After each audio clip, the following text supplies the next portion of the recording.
परम आदरणीय उपस्थित हमारे यहाँ जिला के विभिन्न पदाधिकारीगण और संस्थान महाविद्यालय से आए सभी प्राध्यापक महोदय एवं अल्पसंख्यक एकता कल्याण छात्रावास में उपस्थित मेरे प्यारे मित्रों, मैं जाहिर अंसारी आप लोगों के समक्ष संविधान दिवस के बारे में अपना चंद बातें रखना चाहता हूं।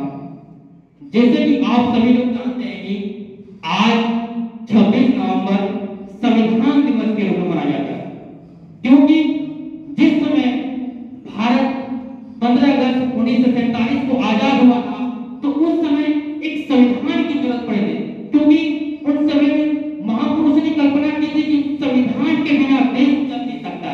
इसके लिए संविधान सभा का गठन किया और एक बेहतरीन संविधान निर्माण करके एक बेहतरीन मुकम्मल संविधान का निर्माण किया। संविधान सभा के जो मेंबर थे पंडित जवाहरलाल नेहरू, डॉक्टर भीमराव अंबेडकर, श्यामा प्रसाद मुखर्जी, मौलाना अब्दुल कलाम आजाद, इन सबों ने मिलकर अपनी अपनी योगदान दी। खासकर ड्राफ्टिंग कमेटी के अध्यक्ष बाबा साहेब अम्बेडकर ने संविधान को विधिवत रूप से एक विधिक शब्द देने की प्रथा स्थापित की, क्योंकि अम्बेडकर जी एक विधि अधिकारी थे, धुरंधर अधिकारी थे और हमारे संविधान सभा के जो सलाहकार थे बी.एन. राव, उन्हीं की देखरेख में संविधान सभा का निर्माण किया है।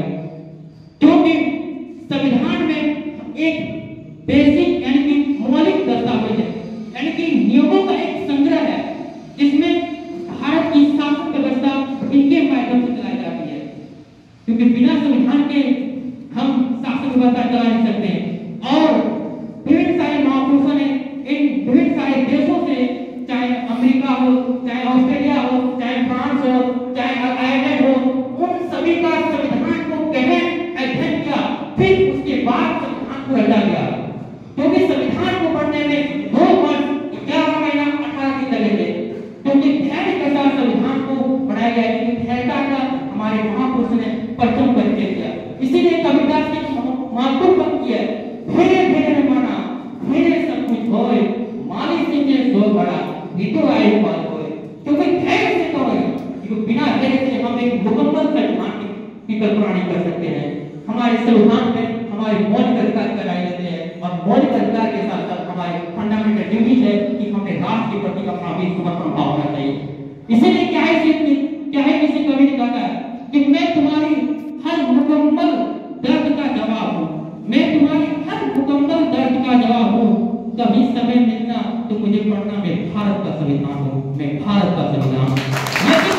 हमें आजादी मिली है तथापि देश में दैन्य स्थिति है, अशिक्षा है, भूख है, गरीबी है, इन्हें मिटाना होगा, तभी हम सही अर्थ में, सही कदर में, सही मायने में, सही तौर तरीके में हम एक स्वतंत्र देश के आदर्श नागरिक बन रहेंगे।